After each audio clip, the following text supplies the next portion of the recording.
DC হোক, YONO হোক, OC হোক, ঠিক ঠিক একবারে বলা যাবে না কারা সরকারের নীতি অমান্য করে এই সৈয়দপুর শহরে বিল্ডিং করেছে। একটু আগে আমার এক বক্তা বলেছে ঘটনা সত্য, আওয়ামী লীগের দোষ সে, কিন্তু কঠিন আওয়ামী লীগার কোন ক্ষমতা বলে কোনো কিচ্ছু না মেনেই সৈয়দপুরে সে বিল্ডিং তৈরি করলো। এদের খুঁটির জোর কোথায়? আমি আরো বলবো যে থানা পুলিশ মাঝে মধ্যে দুই একজন আসামি ধরে, কাদের জানেন? হ্যাঁ, কাদের ধরে জানেন?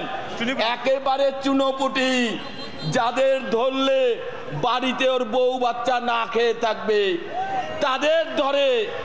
আর যারা অর্থশালী রাঘববর বহাল তবিয়তে ঘুরে বেড়ায় আমরা নিজেরাই দেখি, তাদের তো ধরেন না।